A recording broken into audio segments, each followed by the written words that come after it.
Και παιδάκι μου, να σου πω κάτι. Αυτά που κάνεις, λέει, με αυτή την κυρία, μην τα κάνεις, λέει, μες στην πόλη. Γιατί το παιδί σου σπουδάζει. Και μπορεί να σε δει πουθενά και να πληγωθεί η ψυχή του, λέει, και να έχεις ευαίσθητο γιο. Να φεύγετε, μακριά. Είτε έξω από την Αθήνα, λέει. Αφού δεν μπορείς, να φεύγεις. Τρελάθηκε αυτός. Γυρίζει πίσω κλαίγοντας και του λέει: Πάτερ μου, αυτό δεν μπορούσα να σας το πω. Το ξέρω, λέει, ότι η καρδιά σου δυσκολεύεται, αλλά η δική μου, λέει, που το νιώθει αυτό, τον αγώνα σου και την ευαισθησία σου, νιώθω ότι πρέπει να σου το πω. Αυτό ποιος θα μπορούσε να το κάνει? Για να το κάνεις αυτό, πρέπει να έχεις ακούσει πολύ τον Χριστό μες στην καρδιά σου να σου μιλά, να έχεις μια τέτοια φώτιση, διάκριση. Γιατί? Του λέω: Γιατί το κάνετε αυτό? Σας έστειλα, λέω, κάποιον και δεν το δεχτήκατε. Μου λέει: Γιατί είναι από άλλη περιοχή. Και τι κακό έχει αυτό? Είστε, λέω, της θεολογίας που λένε ενορίες και. Όχι, δεν είναι αυτά, λέει. Θέλω, λέει, αυτοί που θα με έχουν πνευματικό πατέρα να μην με φαντάζονται κάπως, αλλά να βλέπουν και να νιώθουν στην καρδιά τους την αλήθεια του προσώπου μου. Θέλω να με βλέπουν την κάθε μου μέρα. Πώς είμαι. Πώς θα πάω σε μια εκδρομή μαζί τους και θα φάω και θα πιω και θα φάω στο δεύτερο κομμάτι σπανακόπιτα και τρίτο και τέταρτο, να με δουν μια φορά να θυμώνω σε μια εκδήλωση, γιατί και εγώ συγχύστηκα, και να μην με έχουν σε ένα βάθρο, γιατί αυτό τους δημιουργεί μια ψεύτικη ταλέπορη εικόνα που τους δημιουργεί ψυχικά μια αίσθηση ότι εγώ είμαι τελείως μακριά από το Θεό. Νιώθω χάλια. Είμαι πολύ αματωλός. Πολύ μακριά από σένα που είσαι στο υψηλό βάθρο και στέκεσαι. Εγώ, λέει, θέλω να με βλέπουν παντού. Και όταν προσεύχομαι και όταν μετανιώνω.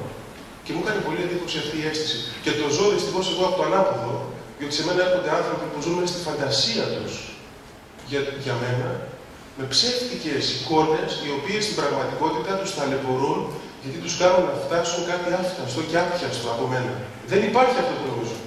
Είναι μια κυρία στο Άργος, για παράδειγμα, με κάτι απέραντους πορτοκαλαιώνες τι έχει, και δεν της το βγάζει από το μυαλό, μου το έπαιρνε μια μέρα. Εγώ πάντα το πιστεύω ακλόνητα, ότι το βράδυ που ξυπνώ είστε γονατιστός όλη νύχτα. Ό,τι ώρα εγώ σηκωθώ να πιω νερό, εσείς λέει είστε γονατιστός.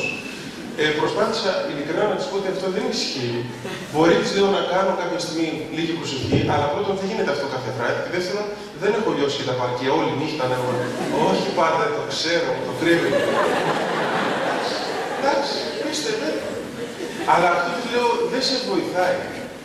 Γιατί όταν σου ζητήσω, της λέω το απλό, να μιλήσεις λίγο στον άντρα σου, ο οποίος δεν μπορεί να σου πω τι λέει για σένα, τέλος πάντων, δεν μπορεί να κάνεις το απλό. Να μονιάσεις με τον άντρα σου. Και θες τώρα να φαντάζεσαι τα αφάνταστα, τα υψηλά, και δεν μπορεί να πεις μια καλημέρα. Και προχτές μου πήρε ο άντρας της τηλέφωνο τρελαμένος, επειδή έγινε ολόκληρος καυγάς στο σπίτι, γιατί αυτή, η σύζυγος, δεν τον άφησε να φέρει ένα φίλο του στο σπίτι για κάποιο λόγο, γιατί αυτή δεν τον πόνευε. Του λέει: Δεν τον φέρεις αυτό εδώ. Και θα πεις, λέει, και ψέματα, ότι ξέρω εγώ θα φύγουμε κλπ. Αυτή η κυρία με φαντάζεται να προσέχουμε όλη νύχτα. Και τι έγινε που το φαντάζεται? Αυτό είναι το θέμα. Τι έγινε που το φαντάζεται?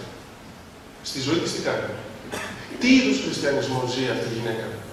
Αυτή η γυναίκα δεν θα ξαφνιστεί αν κάποια στιγμή κάνει ό,τι παράξενο υπάρχει στη ζωή της. Από εκεί να βρεθεί κάπου αλλού. Γιατί δεν έχει απλώς η ρίζα μέσα της αυτό που κάνει ουσιαστική, αλλά ζει στον χώρο της φαντασίας. Και όχι της προσγειωμένης πνευματικότητας, η οποία τελικά αν είναι προσγειωμένη, είναι πολύ πιο απογειωμένη. Γι' αυτό όταν πας στο Άγιο Όρος λέει και τους πεις: Βοηθήστε με να μάθω την ευχή και να κάνω νερά προσευχή και να κάνω κοκοσχήνη, σου δείχνουν μια μάντρα εκεί που θέλει λίγο χτίσιμο και λέει: Χτίσε αυτό και θα μάθεις την ευχή. Θα τη μάθεις την ευχή. Μπες στον κύκλο, σκάψε και θα μάθεις. Μα πάτε, δεν μπορεί να δω, γιατί έχω διαβάσει το βιβλίο του Γέροντος Ιωσήφ του Ησυχαστού, που λέει ότι πρέπει να. Εντάξει, ναι, ξεκίνα έτσι και θα μάθεις την ευχή. Αυτό είναι να ακούς τι πραγματικά θέλει η καρδιά σου και όχι τι φαντάζεσαι για τον Θεό και τον Χριστό. Εγώ το βλέπω στον εαυτό μου ότι στην πραγματικότητα, στον χώρο της φαντασίας, ζω σε πολλά από αυτά.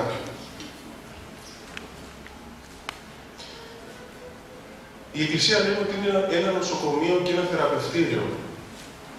Και το ερώτημα είναι στον εαυτό μου, σε αυτό το νοσοκομείο μπήκα όταν ήμουν μικρό παιδί. Όπως και όλοι μας. Όσοι είμαστε χριστιανοί, όλοι δηλαδή, μπήκαμε όταν ήμασταν μικρά παιδιά. Λοιπόν, όταν μπαίνεις σε ένα νοσοκομείο, κάποια στιγμή είσαι λίγο καλά. Έτσι δεν είναι? Και κάποια στιγμή νιώθεις ότι λίγο θεραπεύτηκες. Εγώ βλέπω το αντίθετο πολλές φορές στη ζωή μου. Λέω: Μπαίνεις σε αυτό το νοσοκομείο και γίνεται το αντίθετο πολλές φορές. Μπαίνουν άνθρωποι κοσμικοί που όταν είναι εκτός εκκλησίας, μπορεί ας πούμε να είναι αμαρτωλοί, αλλά έντιμοι. Να μην έχουν, ας πούμε, αυτό που έλεγα πριν, υποκρισία, ψευτιά, να έχουν μια τιμιότητα, μια αξιοπρέπεια αμαρτωλού ανθρώπου. Και μπαίνει ο άλλος στην εκκλησία και βλέπει ότι μαθαίνει πράγματα που δεν τα ήξερε ούτε εκτός. Γιατί να το κάνουμε αυτό? Μου λέει ένας, εγώ μέσα στην εκκλησία, λέει, έμαθα διάφορα θέματα να σχολιάζω, να κατακρίνω, να κουτσοπολεύω, να ασχολούμαι με χαζομάρες, με ανόητες συζητήσεις, με κρίσεις, με συγκρίσεις. Εγώ λέω αυτά στη μου δεν τα ήξερα. Εγώ δεν πήγαινα λέει παλιά εκκλησία όπως εσύ, αλλά δεν ήξερα τέτοια. Τώρα εγώ θα φύγω το βράδυ και θα αρχίσει η συζήτηση. Θα λέτε, μα μας φάνηκε έτσι, μα ναι, αλλά εδώ πέρα εμείς είμαστε αλλιώς. Ναι, αλλά άλλοι είναι σωστοί, αυτοί είναι χειρότεροι. Εμείς είμαστε οι καλύτεροι.